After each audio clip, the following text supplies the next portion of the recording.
Bonjour, Shalom, vous êtes bien dans votre émission Benacaps. Bonjour, vous êtes bien dans votre émission Benacaps. Et Benacaps reçoit pour vous un homme qui n'est plus à présenter. Un homme qui défend avec amour, détermination son pays, qui va faire des investigations un peu partout, où les gens n'osent pas, mais lui il va pour aller voir tout ce qui se passe. Un homme qui se lève, qui dit ce qu'il pense tout haut, un homme qui n'a pas peur, qui va, qui affronte les choses. Si ce n'est que M. Eliezer. Bonjour M. Eliezer. Bonjour. Comment vous allez? Au rythme de la République. Là, vous êtes en Europe. Oui, je suis en Europe. Je vis en Europe comme si j'étais au Congo. Donc ma pensée est au Congo, ma réflexion est au Congo. Et là, je suis en visite ici, d'ailleurs à la fin de mon séjour. Dites-moi un peu, est-ce que c'était un rêve? Comment vous êtes retrouvé à la télé en train de défendre votre pays? Bon, un rêve, je ne sais pas. Moi, je pense que c'est une vocation. C'est une vocation parce que souvent, moi, je crois à la prédestination. Vous pouvez faire tout ce que vous pouvez faire comme étude, mais la prédestination s'impose sur l'existence de chacun. C'est un boulot que nous faisons. Mais nous servons par contre les pays avec abnégation, s'il faut le dire ainsi. Et c'était quoi la chose qui vous a poussé? C'est vrai que vous avez dit c'est une prédestination, oui, mais qu'est-ce qui vous a poussé? Comment vous êtes retrouvé là-dedans? Est-ce que c'était par amour du pays? C'était par... qu'est-ce qui vous a poussé à aller, à rester jusqu'à présent, à défendre encore votre pays? C'est quoi la chose qui vous a vraiment poussé à faire ça? C'est les 100 Congolais qui me poussent. C'est les 100 Congolais qui m'ont toujours orienté. C'est les 100 Congolais qui ne me laissent pas tranquille vis-à-vis de la situation de mon pays. Parce que j'ai toujours dit, surtout à ceux qui prient beaucoup, ceux qui attendent les paradis, que, attention, personne ne sait où est-ce qu'il était avant d'arriver au monde. Et personne ne sait où est-ce qu'il ira après notre passage sur la terre des hommes. S'il fallait poser la question à Dieu, si Dieu posait la question à chacun d'entre nous, de l'envoyer dans quel pays, peut-être que tout le monde préférerait d'autres pays, si tous les pays d'outre-mer, que la RDC. Peut-être que je pouvais me retrouver seul. Donc l'amour, le patriotisme, le nationalisme, il n'y a aucun autre pays que j'ai envie comme le Congo. Donc c'est un pays que je trouve que Dieu avait raison de m'envoyer dans ce pays-là, comme Congolais. Voilà. Après investigation au Congo, quelle situation qui vous a fort touché et marqué? C'est le fait que nos dirigeants ne savent pas que le pouvoir ne leur appartient pas. Le pouvoir appartient au souverain primaire qui est le peuple congolais. Cette façon-là de vouloir s'accaparer du pouvoir, des biens d'autrui illégalement, c'est ce qui me touche plus. Parce que nous sommes les pays, je ne sais où est-ce qu'on veut placer la RDC. C'est un pays où on n'a jamais vécu la remise et reprise entre les chefs d'État. 50 ans, plus de 50 ans après l'accession de notre pays à l'indépendance, on a aujourd'hui 56 ans d'âge. Mais on ne veut pas respecter les principes démocratiques presque dans tous les secteurs de la vie.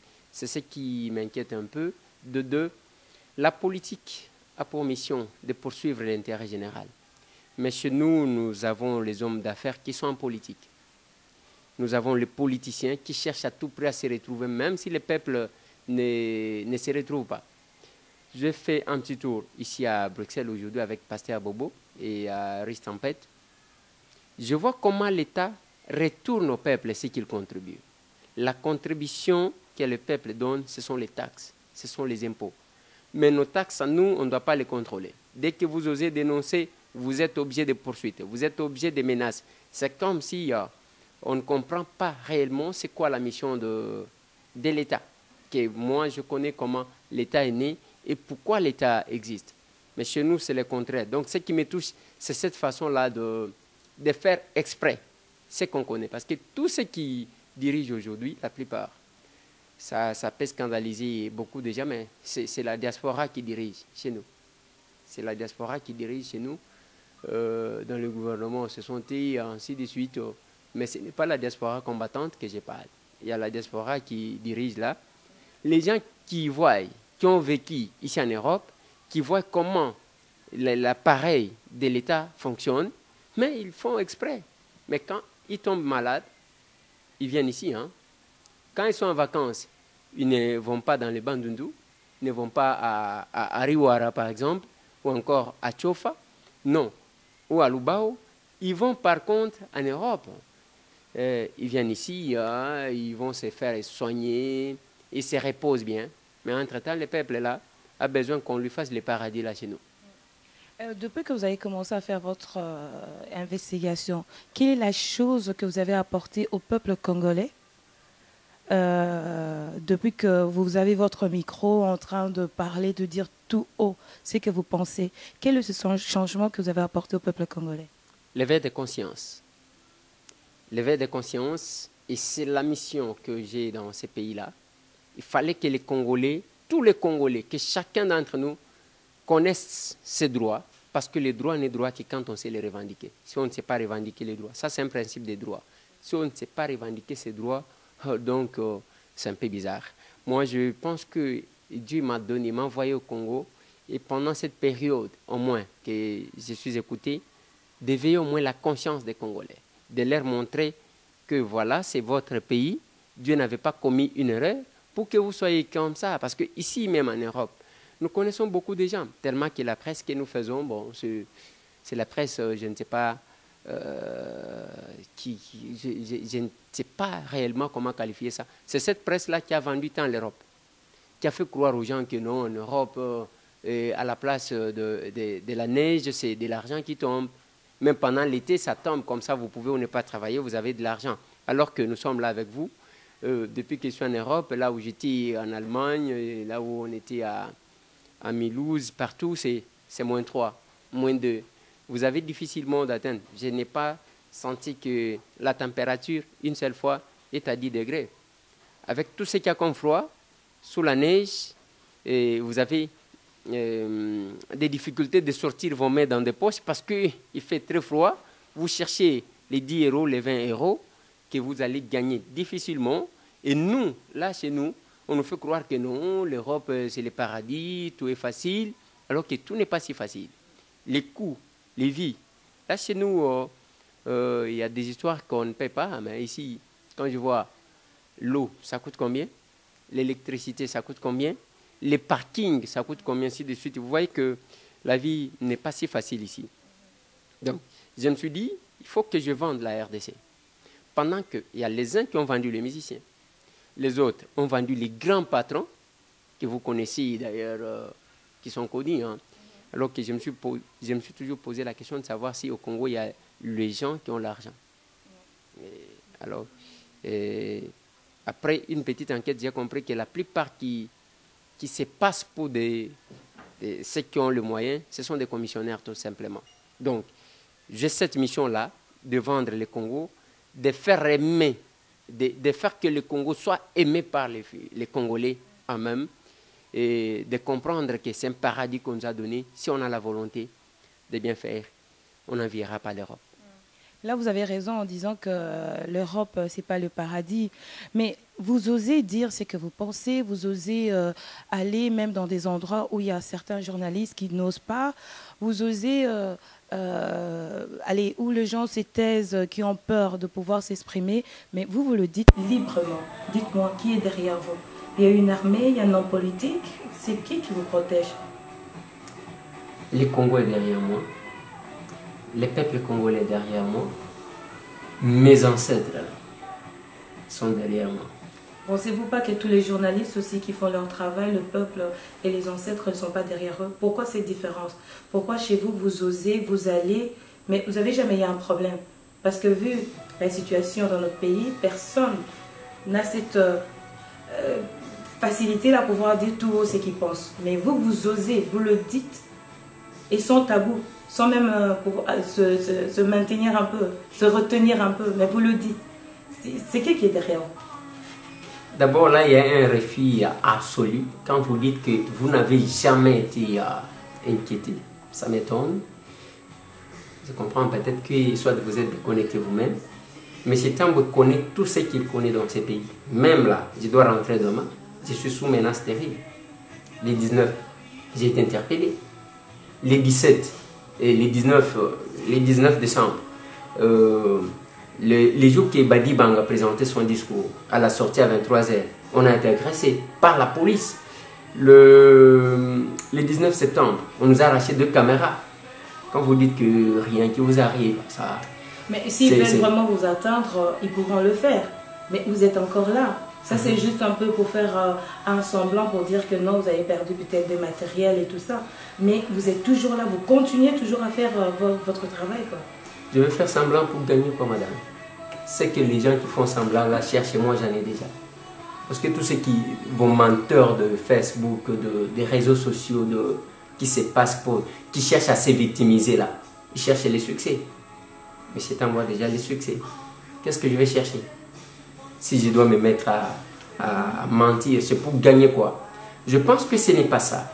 Les problèmes que nous avons, moi je suis Congolais de père et de mère, villageois de père et de mère en même temps. Allez-y comprendre. J'ai ma façon de me comporter. Quand vous dites que tout le monde n'ose pas, tous les journalistes, il y a les journalistes. Non, il faut voir où est-ce qu'on était, où est-ce que nous sommes maintenant. Nous sommes ici à Bruxelles aujourd'hui. Ces Congolais que vous voyez,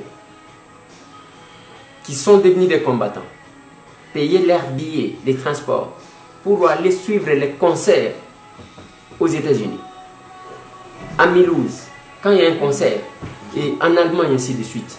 Mais ces Congolais-là ne font plus ça. Aujourd'hui, ils se déplacent pour les combats, pour des marches. Oui, voilà là où on était et là où nous sommes. Au Congo aussi, il y avait ça. Tout le monde était derrière. Ceux qui avaient l'injure facile. Ceux qui faisaient du tralala dans la presse. Ceux qui ont vendu l'Europe. Ceux qui ont vendu les personnalités.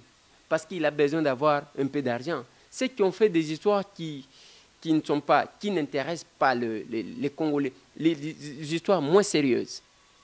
Il y a ceux qui étaient derrière.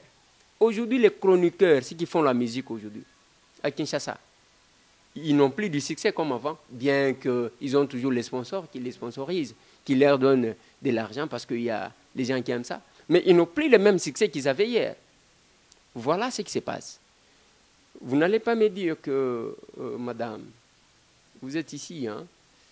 Je ne sais pas combien de journalistes que vous recevez. Vous êtes déplacés sous les flots pour venir me chercher. Moi, je suis qui? Un simple villageois des pères et des mères. Mais quelque part là, vous savez pourquoi vous m'avez cherché et, pour que nous puissions faire cette émission. Et vous recevez les personnalités, les leaders. Alors, pourquoi vous venez chercher M. Tambo? Qui n'est qu'un simple villageois des pères et des mères qui vient de la famille inconnue, la famille la plus pauvre. Moi, je pense que, madame, celui qui est derrière moi, c'est mon pays. C'est mes ancêtres, c'est le peuple congolais qui croit en moi aujourd'hui. Voilà. Et quelle est la raison de votre visite là, en Europe? Parce que vous avez fait un peu plusieurs pays. Quelle est la raison de votre visite? J'ai été invité pour animer une conférence à Cologne. J'ai fait la conférence en date 17 à 11h. Mais avant ça, j'ai animé une autre conférence à Mons, sur l'invitation de nos compatriotes qui sont là, sous l'organisation des Riches Tempêtes. Il y a eu une autre conférence à Liège et 2 conférences à Mulhouse, dont une la nuit et l'autre la journée. Et ensuite, nous sommes entrés en Suisse pour retourner en Allemagne. Donc, c'est un peu ça. On a été invités pour échanger avec nos amis qui vivent ici, pour essayer de se partager sur la situation de notre pays. Bon, la situation au moins qui préoccupe ceux qui ont les sangs congolais. Vous parlez du Congo avec beaucoup d'amour. Vous êtes venu faire plusieurs conférences. Vous avez dit petit villageois, tout ce que vous voulez, mais petit à petit, vous allez de gloire en gloire. Vous allez, maintenant, là, vous faites plusieurs conférences. Quelles sont vos ambitions? C'est déposer la candidature présidentielle? Je n'ai pas besoin de porter la gloire, c'est le Congo qui a besoin de porter la gloire. Parce que si vous vivez en Europe, il y a les Blancs qui vous ont dit que l'Afrique a la forme d'un revolver. La gâchette se trouve où c'est? Au Congo. Vous n'entendez toujours pas quand on vous dit ça, que vous êtes là, vous pouvez déclencher quelque chose qui doit secouer le monde. Incapable. Si on développe les Congos, si on met les Congos dans l'état où il faut. J'étais à Dubaï dernièrement, c'est un désert qu'on a transformé en paradis. Aujourd'hui, c'est tout le monde qui veut aller là-bas. Si vous voyez les métros qui sont à Dubaï, vous n'allez pas comparer avec les métros que je vois ici en Belgique. Tout, c'est bien, avec la volonté, ça va. Aller de gloire en gloire. Je porterai l'étendard de ces pays. Les ambitions, quelles ambitions? J'ai toujours dit aux gens que si je vais en politique, c'est un détachement. Là où je suis, c'est ça mon boulot. Vous voyez un policier, il est là, on peut le détacher pour garder une autorité. Ce n'est pas pour autant que les policiers là deviennent de là. Non, c'est juste un détachement. On peut entrer en politique pour ne fût-ce que pousser ce pays à avancer avec la petite expertise que nous avons et aussi la volonté que nous avons de faire mieux. Voilà. Depuis que vous avez commencé jusqu'à présent, avec tout ce qui s'est passé, le problème d'élection et tout, aujourd'hui, personnellement, votre propre analyse, pensez-vous vraiment que M. le Président pourra quitter le pouvoir sans qu'il y ait bain de sang? Bon, ça c'est une question peut-être qu'il faut lui poser lui-même. Vous savez qu'au Congo, moi j'ai déjà reçu tout le monde sauf lui, sauf le président Joseph Kabila, qui n'est jamais passé à mon micro. C'est peut-être une question qu'il faut lui poser. S'il a besoin d'un bain de sang, parce que j'ai toujours illustré une chose. Il y a une campagne à Kinshasa. Non, il faut dire non. Nous, jeunes, nous disons non à la manipulation. Mais si vous voyez les gens qui s'appellent jeunes, ils ont l'âge, plus que l'âge que Lumumba a fait les histoires sur la terre des hommes, et il est parti. Ils sont plus âgés que Kimbangu, plus âgés que Tshisekedi ici qu'on cherche à pousser comme si, au cas où Tshisekedi mourrait aujourd'hui, il mourra avec les Congo. Et les bains de sang, c'est lui le président qui sait. Où est-ce qu'il va amener la République? Où est-ce qu'il va amener le pays? Si c'est vers les bains de sang, ah ben, c'est lui qui a l'impérium.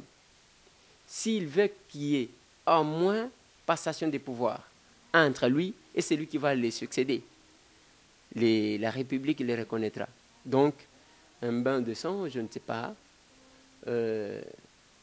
Si ils organisent un bain de sang, pour tuer qui? Tuer le peuple, mais vous allez régner sur qui? Vous allez gouverner qui?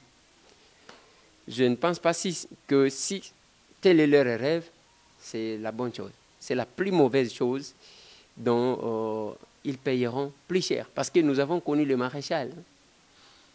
Au Maroc, là, il était entouré de combien de personnes? Il a fallu aller chercher un drap pour venir le couvrir le jour qu'il a tiré sa révérence. Voilà. Eliezer, quel est votre rêve depuis que vous êtes en train de faire l'investigation, depuis que vous êtes en train de parler, de défendre votre pays? Quel est votre rêve? Quand vous êtes en train de dormir, vous dites « j'aimerais tant que cela arrive, j'aimerais tant que cela puisse se réaliser, se concrétiser dans mon pays ». Quel est votre rêve? Mon rêve est résumé dans l'hymne national. Un Congo plus beau qu'avant. Un Congo où les gens n'envieront pas n'importe quel pays. Aujourd'hui, vous allez trouver les Congolais éparpillés. Même en Namibie, là où il fait très chaud, ils sont là. Même en Malawi, ils sont là. Et quand vous voyez, j'essayais quand même de sillonner quelques pays africains, je sais qu'il y a quel. En Éthiopie, ils ont quelle richesse? Mais ils ont combien d'avions? Vous voyez l'aéroport de l'Éthiopie, comment la fréquentation, tout et tout. Je rêve un Congo plus beau qu'avant. Un Congo où les Congolais seront fiers d'être Congolais. Pas un Congo comme ça où vous passez, on vous pose la question, tu es Congolais? Ouf. Quand on voit un Congolais, on voit un voleur. Quand on voit un Congolais, on dit, bon, celui-là peut détourner. Vous voyez comment on nous bouscule. Mais quel que soit, vous vivez ici. Vous savez que partout, vous pouvez entrer, quel que soit votre français, quel que soit le fait que vous vivez ici, mais quelque part là, vous êtes... il y a toujours la discrimination parce qu'on sait que Dieu n'avait pas commis une erreur de vous envoyer au Congo. S'il voulait vous envoyer, il est le tout-puissant. Hein? Vous devriez naître, je ne sais pas, belge ou française. Voilà. Vraiment, grand merci. Vous avez pu vous libérer pour être face à Benacaps. Vraiment, je vous dis grand merci. Et j'ai appris que vous partez demain. Et je vous souhaite aussi un bon voyage, une bonne continuité aussi. Et que la main de Dieu soit sur vous. Voilà, nous sommes arrivés à la fin. Quelque chose, madame. Merci. Bon voyage. La main de Dieu sera sur moi, mais je vous invite à ce que nous faisons, madame. Parce que j'ai toujours considéré, je sens en vous que vous priez beaucoup, plus que nous autres. Et avant d'attendre les paradis célestes, là, Dieu vous a envoyé au Congo pour faire d'abord les paradis ici. Parce que celui qui n'a pas fait les paradis dans son pays n'ira pas au paradis céleste. Il ira dans l'enfer. Parce qu'il a fait de son pays l'enfer. Moi, je pense que c'est ça. Nous vous invitons à des choses sérieuses. Nous vous invitons de ne pas voir que les combats là, c'est les combats de M. Tamboué. Se mettre peut-être à dire que lui travaille. Nous sommes des professionnels, certainement, je vous ai laissé ça. Mais nous sommes des patriotes. Si vous pouvez faire quelque chose, pensez dans tout ce que vous faites. Parce qu'on ne sait pas si le dernier jugement sera sur ce que chacun aura fait pour son pays. C'est la raison pour laquelle je vous ai invité, par souci de mon pays, pour pouvoir véhiculer le message que vous avez l'habitude de le faire. Pour laquelle je vous invite aussi que dans votre métier-là, qui est quand même une place pour la République, qu'on sente que vous ne faites pas seulement des émissions, mais il y a le patriotisme en vous qui vous pousse peut-être que nous allons changer. D'accord. Fière d'être congolaise, toujours. Voilà. Nous sommes arrivés à la fin de notre émission et grand merci. Bye bye.